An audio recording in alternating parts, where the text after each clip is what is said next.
Selamat belajar. Pelajaran Al-Quran Hadis kelas 12 bab 2. Dengan tema ujian dan cobaan. Lihatlah tafsir Al-Baqarah ayat 155 sampai 157, kemudian dengarkan dan catatlah poin-poin penting.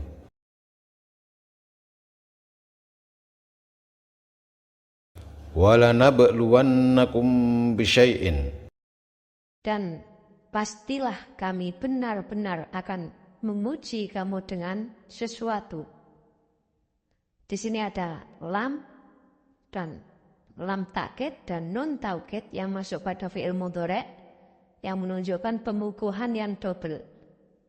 Kemudian nakiratu syai' yadullu alal qalil menunjukkan sedikit Minal khawfi. dari rasa takut. Setiap manusia pasti mengalami rasa takut. Dan rasa takut itu adalah ujian dari Allah Subhanahu wa Ta'ala. Yang kedua, bisyai'in minal ju', yaitu sedikit dari rasa lapar. Setiap manusia pasti akan mengalami kelaparan, pasti akan merasa lapar. Dan rasa lapar itu adalah ujian dari Allah. Yang ketiga adalah bisyai'in minan naksi, Dengan sesuatu yang sedikit dari kekurangan. Kekurangan apa? kekurangan minal amwal.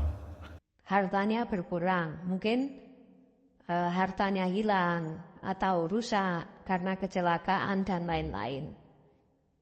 Dan hilangnya harta ini, berkurangnya harta ini adalah ujian. Yang kedua, berkurang Minal anfus, jiwanya berkurang. Loh, jiwa ini bisa berkurang, mengalami kesedihan yang luar biasa karena ditinggal mati oleh keluarganya.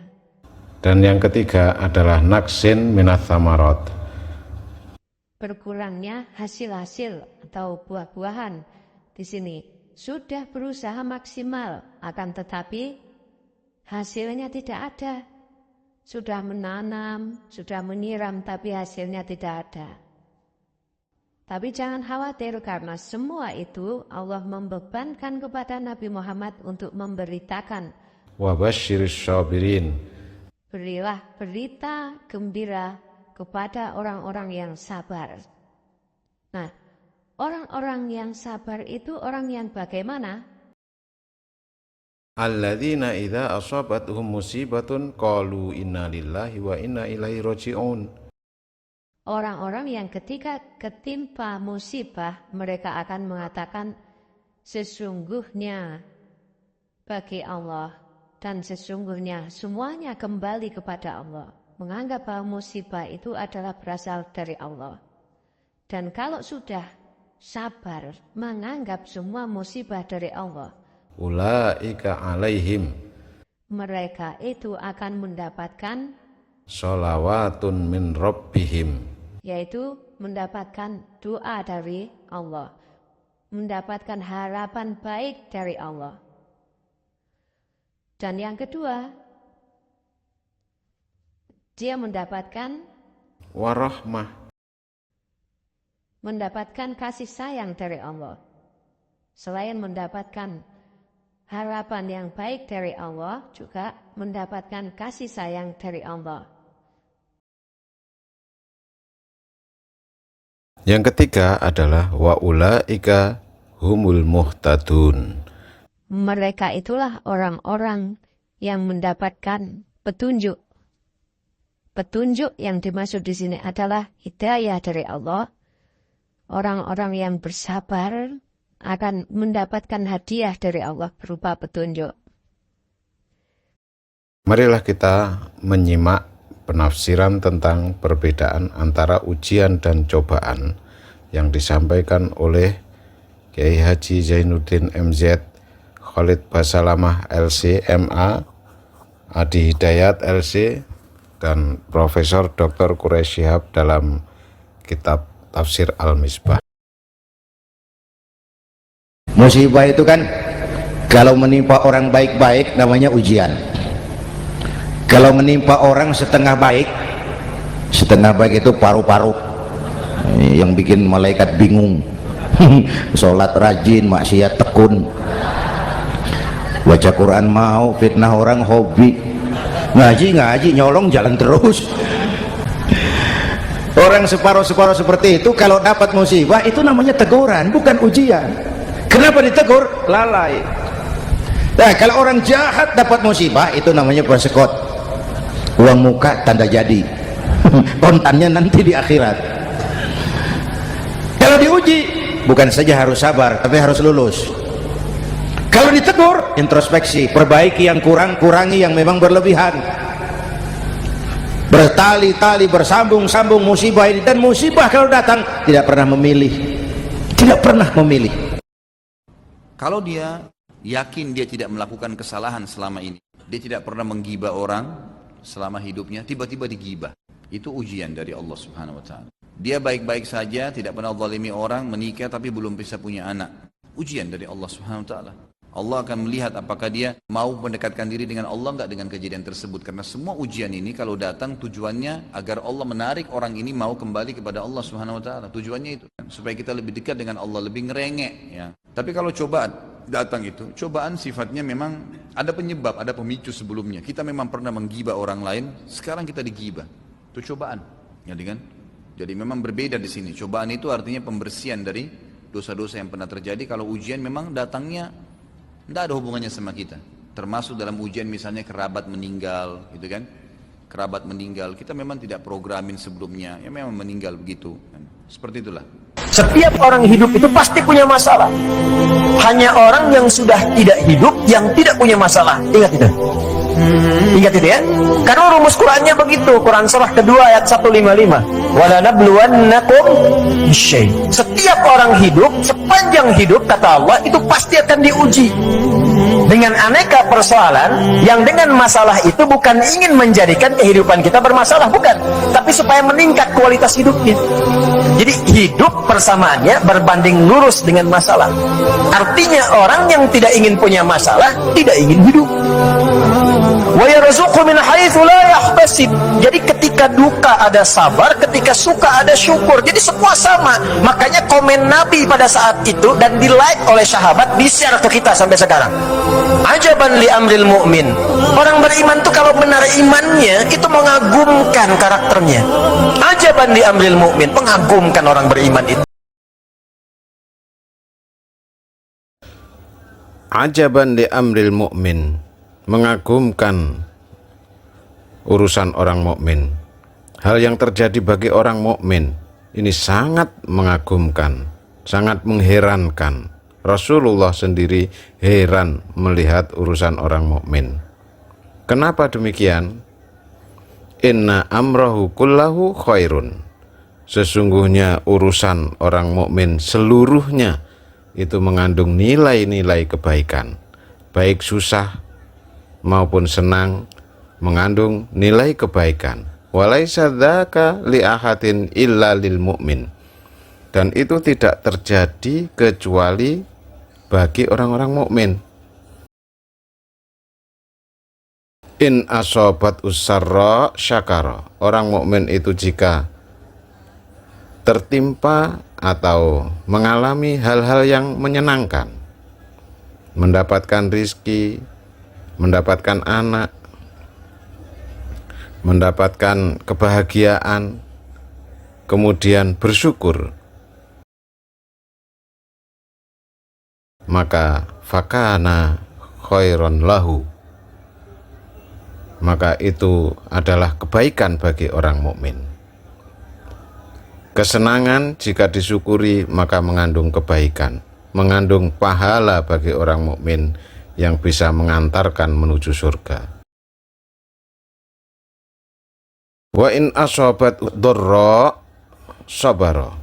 Dan jika tertimpa hal yang menyedihkan, tertimpa hal yang menyusahkan, tertimpa hal yang menyengsarakan, kemudian orang-orang mukmin itu sabar dalam menghadapi hal yang sedih, menganggap bahwa kesedihan, kesusahan ini adalah dari Allah, maka fakana khairon lahu, maka ini mengandung kebaikan bagi orang mukmin, mengandung nilai pahala bagi orang mukmin yang bisa mengantarkan kepada surganya Allah Subhanahu wa ta'ala.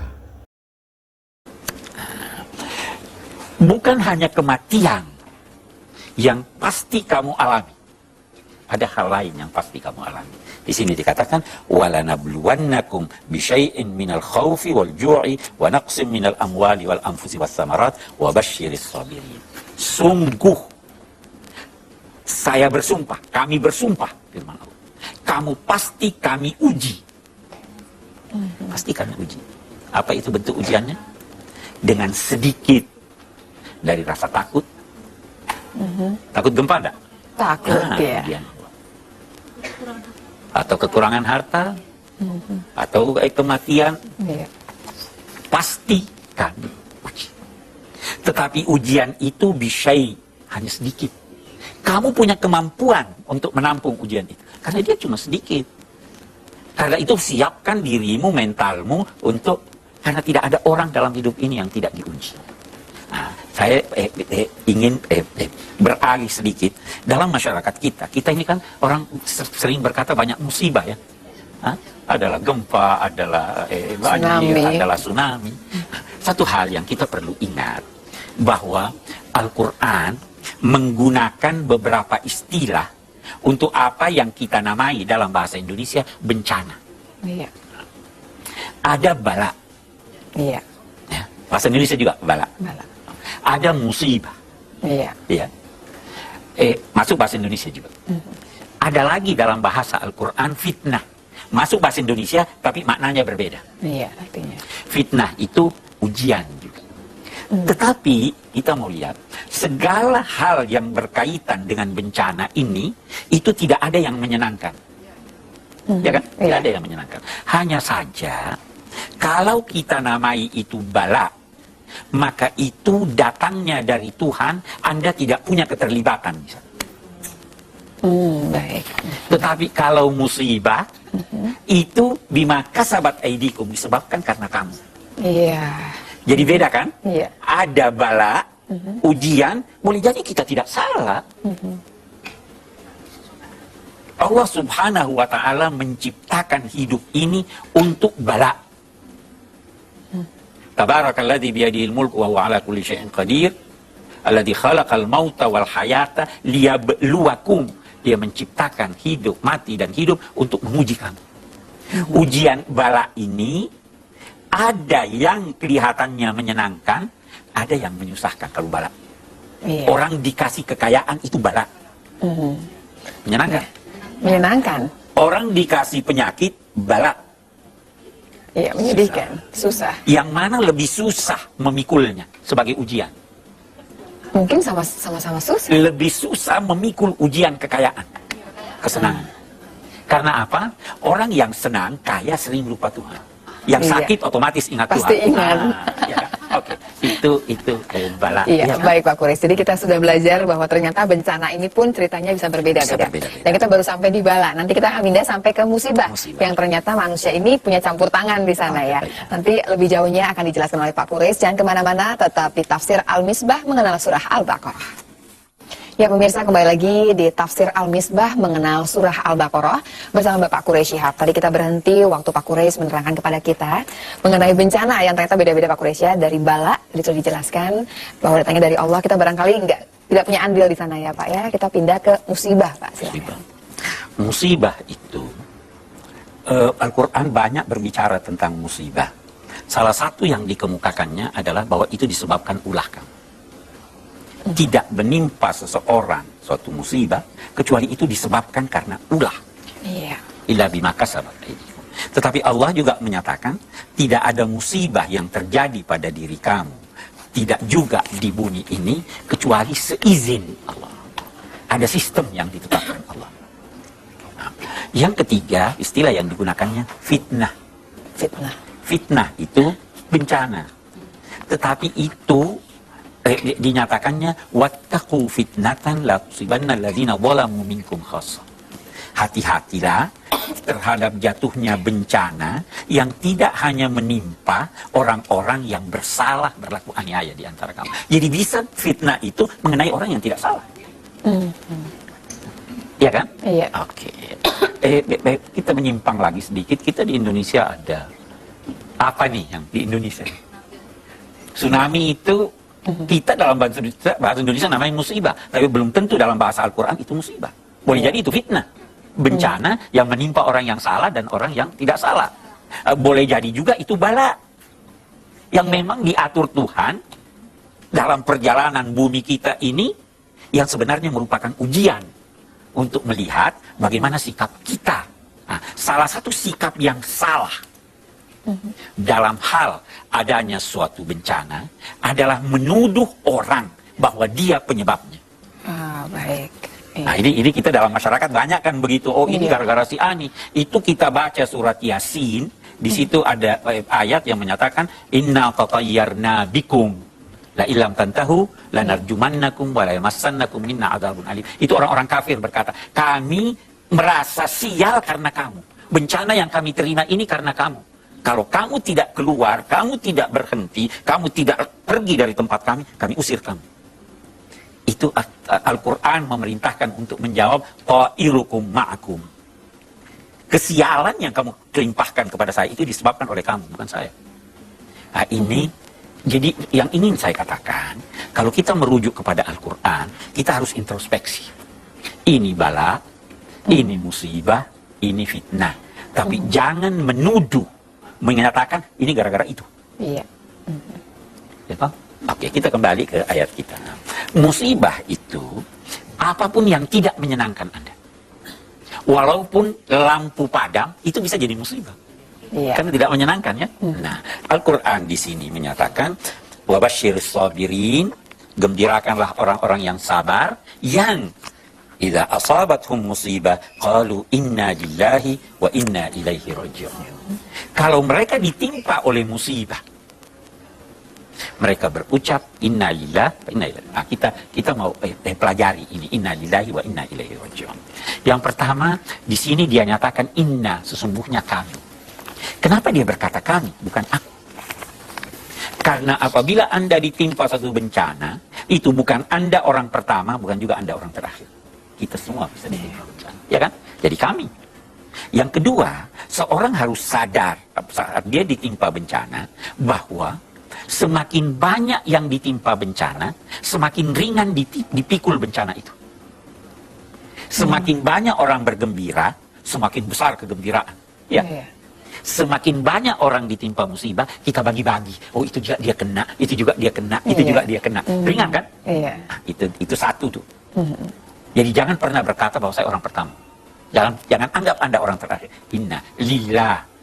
Kami ini miliknya Allah. Dia mau apakan saja silahkan. Karena memang kami miliknya. Iya.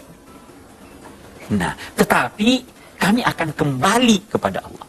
Nah, karena kita yakin Allah itu baik, Rahman, Rahim, maka kalau kita kembali kepadanya, kita pasti dapat rahmat dan rahim. Jadi tidak pernah ada putus asa tuh orang. Betapapun besarnya musibah, yang pertama, dia bisa lebih besar dari itu. Benar gak? Iya. Satu orang tabrakan mobilnya. Oh, untung cuma mobilnya. Kenapa? Karena bisa lebih besar dari itu. Iya. Oh, untung cuma satu anaknya yang cedera. Ya kan? Begitu. Itu ini pengajarannya innalillahi wa inna ilaihi raji'un. Kita milik Allah. Nah, ada hal lain dalam konteks milik Allah ini. Begini, kita itu kan tiap hari baca iyyaka na'budu wa iyyaka nasta'in. Iya.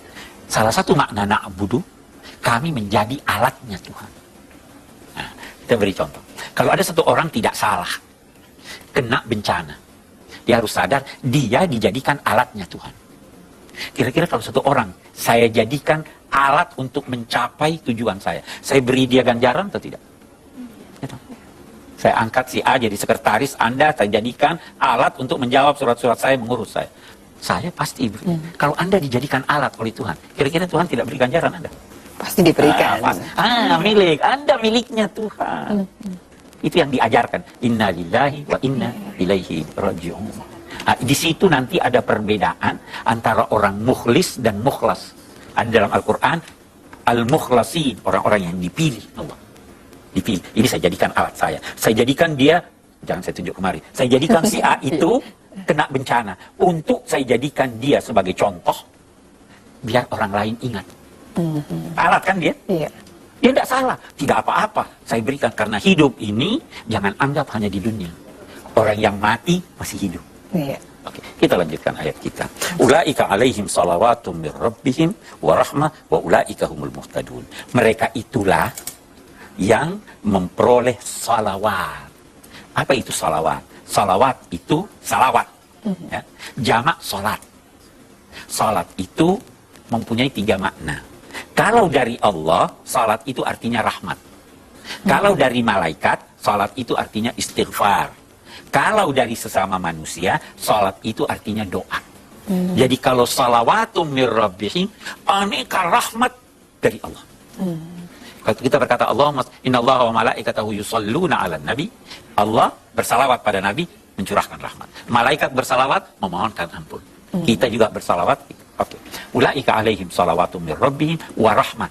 Di samping rahmat yang beraneka ragam ini ada lagi rahmat khusus yang kita tidak tahu apa itu. Wa ulaika humul muhtadun. Mereka itulah yang diberi petunjuk oleh Allah. Petunjuk oleh Allah antara lain mampu mencari jalan untuk menanggulangi bencana yang dialami. Ya kan? Oh, ini bagaimana nih? Harta saya sudah habis. Gimana caranya? Tuhan beri dia petunjuk. Begini caranya supaya dia.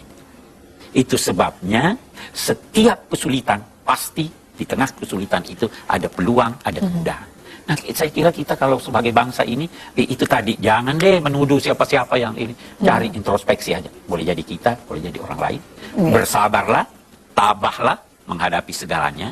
Insya Allah, Allah akan memberi kita jalan keluar. Iya.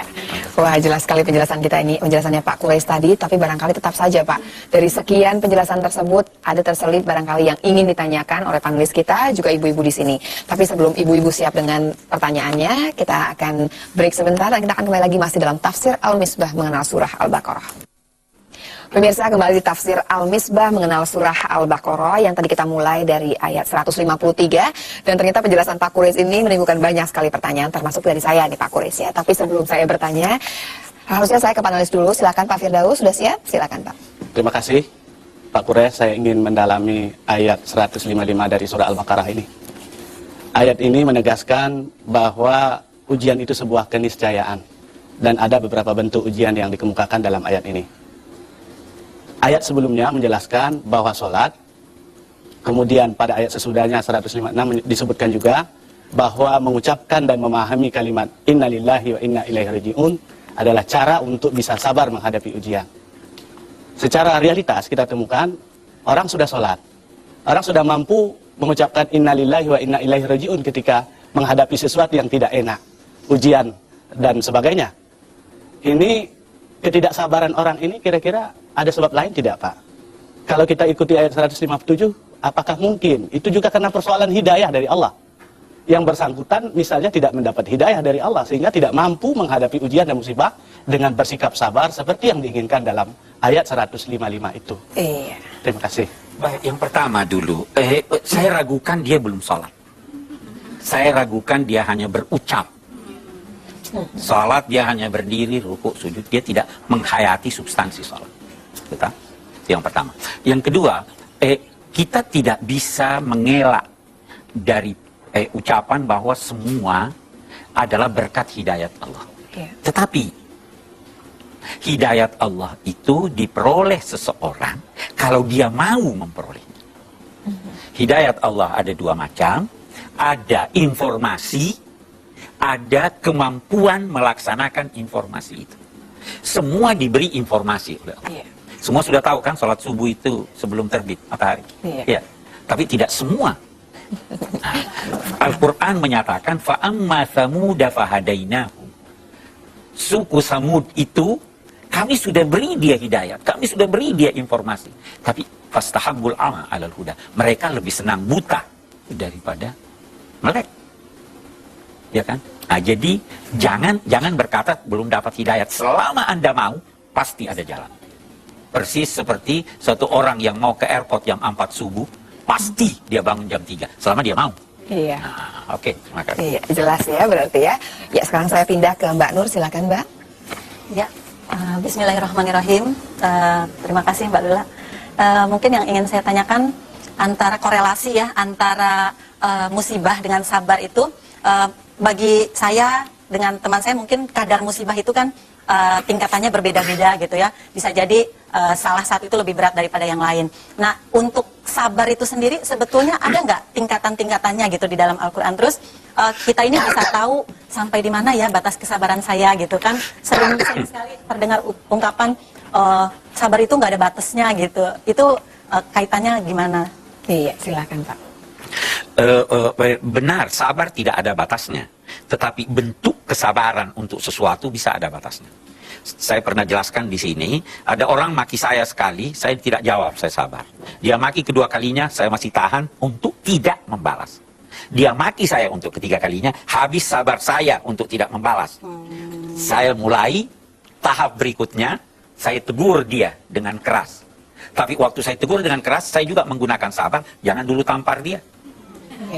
Kalau saya sudah tegur 2 kali, 3 kali, dia masih juga melakukannya, maka di sini batas kesabaran saya dalam hal tidak menegurnya. Saya meningkat lagi untuk melakukan tindakan yang lain juga ada. Jadi demikian.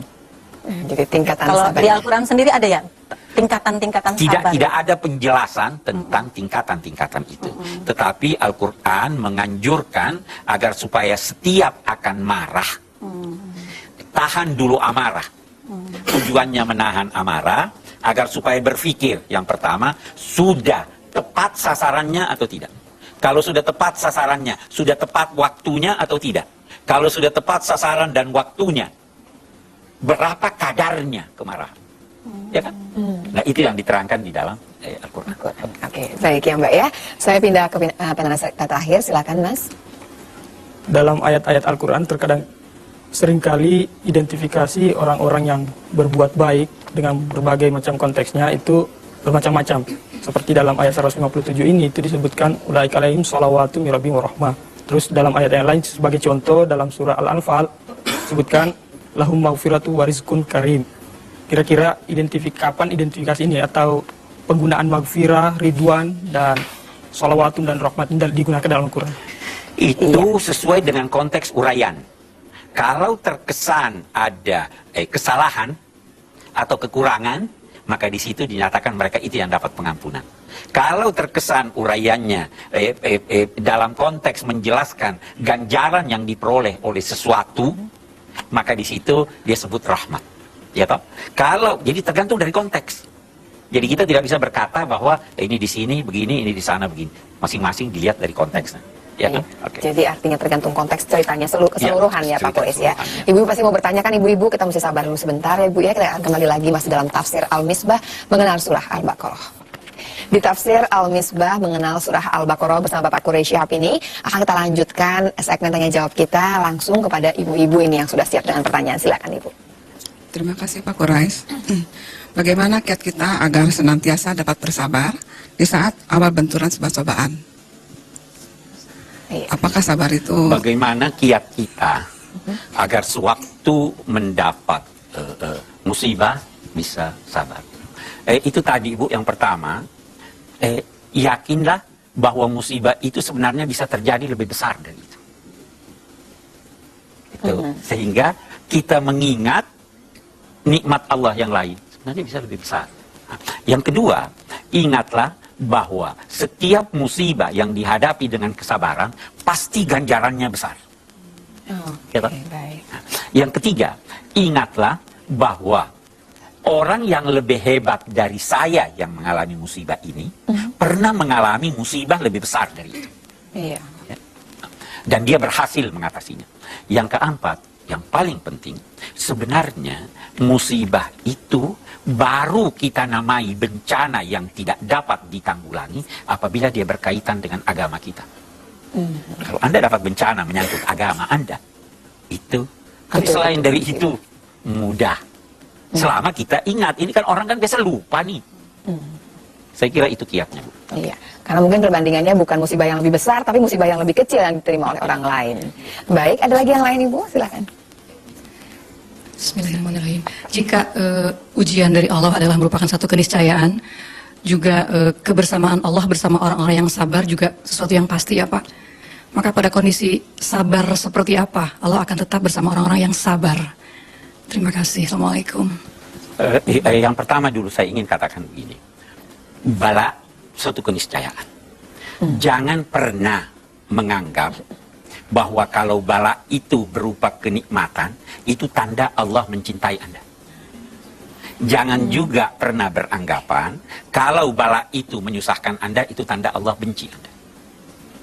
Iya. Orang yang keliru aja yang berkata begitu. Fa'amal insanu idza mabtalahu rabbuhu akramahu wa na'amahu fa yaqulu rabbi akraman. Itu ada ayat yang berbicara, itu satu. Yang kedua, sabar yang bagaimana? Sabar yang intinya itu tadi innalillahi wa inna ilaihi raji'un. Sebenarnya memang kami milik Allah. Memang apa yang diberikannya ini milik dia. Jadi pada saat dia minta, saya tidak boleh marah dong. Memang saya sudah mengakui bahwa saya alat Tuhan. Jadi kalau saya dipilihnya sebagai alat untuk mengingatkan orang lain, ya konsekuensinya memang begitu. Iya. Ya kan? Saya kira demikian sedikit. Iya.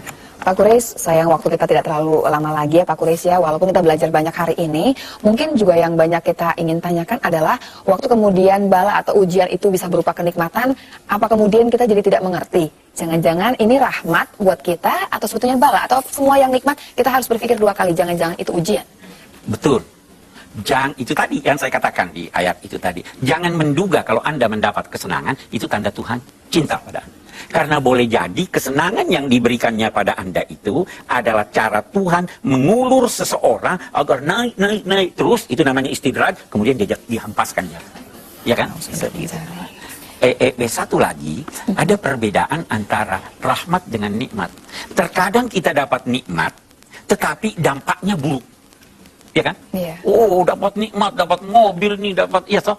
dampaknya. Tapi kalau rahmat tidak pernah buruk. Itu Iya, bedanya. jadi harus dirasakan pakai hati ini ya Pak Quraisy ya. Itu. Kalau dari semua yang kita pelajari hari ini Pak Quraisy, apa Pak Quraisy yang paling penting yang harus kita ingat? Yang paling penting harus diingat yang pertama bahwa bencana itu apapun namanya adalah keniscayaan. Yang kedua, lakukanlah introspeksi setiap ada bencana. Ini kira-kira sebabnya apa? Dan jangan melemparkan kesalahan kepada orang yang sama sekali tidak ada bukti bahwa dia yang bersalah. Ya pemirsa, kita kembali lagi di Tafsir Al-Misbah. Tadi sudah bicara soal kematian yang pasti, dan sekarang tentang ujian yang dialami makhluk hidup di dunia ini. Apa saja Pak? Baik. Siapa yang disingkirkan, dielakkan sedikit dari neraka, sudah beruntung masuk surga. Tapi jangan duga gampang masuk surga. Kalian diuji. Syukur Tuhan membocorkan ujiannya. Kalian diuji menyangkut harta dan jiwa kalian. Itu kan sudah diberitahu toh? Ujiannya ini, soal ujiannya menyangkut harta, jiwa, dan lain-lain. Kita baca ayatnya. Wala tublaunna fi amwalikum wa anfusikum. Kamu pasti akan diuji menyangkut harta benda kamu. Jadi hilang.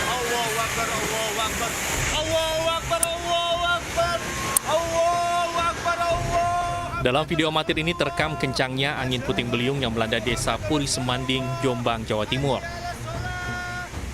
Kencangnya angin membuat atap puluhan rumah warga rusak dan hilang. Satu warga dilaporkan terluka akibat tertimpa atap rumahnya yang roboh dan dirawat di RSUD Jombang.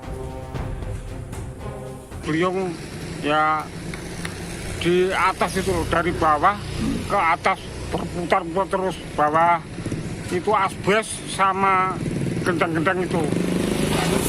Ikut terbang semua ya Pak? Ikut terbang ke atas, berputar terus di atas. Terus setelah itu nerjang rumah Bapak juga? Nerjang rumah ya. Terus yang Bapak lakukan apa Pak? Lari keluar atau tetap dalam rumah? Saya di belakang rumah. Ada angin itu, saya lari di belakang rumah. Saya itu yang sebelah barat itu, ini putus ini. Tangannya? Iya, tangannya putus. Kenapa itu Pak? Tempatnya kena seng itu loh, arpalum itu loh. Iya. Ini putus. Berdasarkan data sementara BPBD Jombang, ada 24 rumah warga yang rusak parah. Dari Jombang, Jawa Timur, Muhtar Bagus, iNews melaporkan. Jadi hilang, iya. Bisa jadi rumahnya terbakar, bisa jadi mobilnya ketabrak. Ada lagi yang lain.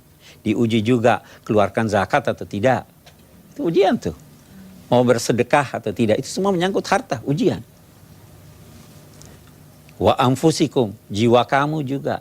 Boleh jadi kamu sakit, boleh jadi kamu luka, boleh jadi kamu tersinggung, ya toh. Terus mau dilihat ini sabar orang ini atau tidak. Itu ujiannya ada, itu hal-hal seperti itu.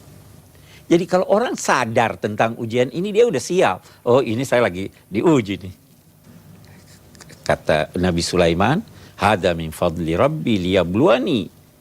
Ini semua ini adalah anugerah Allah untuk menguji saya. Apa saya bersyukur atau tidak? Kamu pasti diuji. Baru ada yang lebih besar dari ujian harta untuk orang beriman, dari ujian jiwa untuk yang beriman, yaitu apa? Kita dengarkan. Wala tasma'unna minal ladzina utul kitaba min qablikum wa minal ladzina asyraku adan katsira. Kamu akan dengar dari ahlul kitab, orang-orang sementara orang Yahudi dan orang Nasrani dan orang-orang musyrik, gangguan yang banyak. Itu kemarin itu Nabi Muhammad dilecehkan, ya. Itu salah satu, pasti dengar. Orang yang tidak sabar bertindak secara keliru. Mau diuji kita, itu ujian kita, itu selalu begitu. Adalah yang melecehkan Quran, ada yang injak Quran. Semuanya ada caranya untuk menghadapinya. Untuk menghadapinya itu yang pertama, kalau ayat kita ini, wa intos biru, tahan emosi. Jangan emosi menghadapi itu. Emosi bakar yang tidak bersalah pun. Itu enggak benar. Watattaqu, dan bertakwa, menghindar dari segala yang bisa membawa bencana buat kamu. Ikuti tuntunan agama. Bagaimana menghadapi semacam itu. Ujiannya di situ. Ada kan orang karena ghirah agamanya begitu besar, meluap-luap, justru melanggar agama. Itu namanya dia tidak sabar, itu namanya dia tidak bertakwa. Fa inna dzalika min azmil umur. Diakui bahwa memang itu sulit. Apalagi kalau sudah menyangkut agama, itu terlalu sulit itu.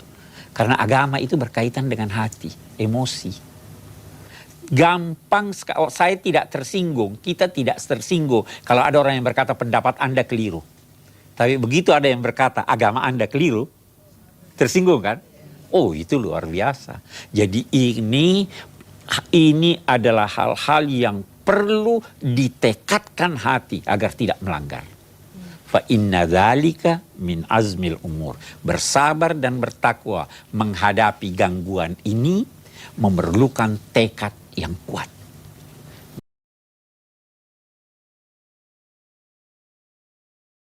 Ayyun nasi asyaddu bala'an. Ada sahabat yang bertanya kepada Nabi, orang yang bagaimana yang diuji oleh Allah dengan ujian yang sangat berat? Maka Rasulullah menjawab, al-anbiya'u, yaitu orang yang paling berat ujiannya di dunia adalah para nabi. Nabi diuji oleh Allah dengan kesedihan-kesedihan di dunia ini yang sangat luar biasa. Diuji dengan ucapan orang-orang kafir yang menghina dan lain-lain. Summal amsal. Kemudian yang berat lagi ujiannya di dunia ini adalah orang yang seperti Nabi. Dalam hal ini adalah keimanannya, keyakinannya terhadap agama, terhadap Allah. Ini di bawahnya Nabi, yaitu para sahabat dan para aulia. Fal amsal. Kemudian orang yang seperti para wali atau para sahabat, yaitu para ulama, sufiyin, orang-orang yang suci artinya. Kemudian di sini disimpulkan bahwa fayubtala rajulu ala hasabi dinihi. Seseorang itu diuji oleh Allah sesuai dengan tingkat keagamaannya. Fa in kana dinuhu sulban istadda bala'uhu. Maka jika seseorang itu agamanya sangat kuat, maka bencananya atau ujiannya ini juga sangat berat. Wa in kana fi dinihi riqqatun ubtuliya ala hasabi dinihi. Dan jika agamanya ini remeh atau ringan, keyakinannya pun juga tidak seberapa, maka diuji oleh Allah sesuai dengan tingkat keimanannya. Fama yabrahul bala'u bil 'abdi, maka bala atau ujian itu akan selalu diujikan oleh Allah kepada hambanya. hatta yatrukahu yamshi 'alal ardi ma 'alaihi khati'ah. Sehingga hamba Allah itu berjalan di muka bumi ini tanpa ada kesalahan. Ma'an najah.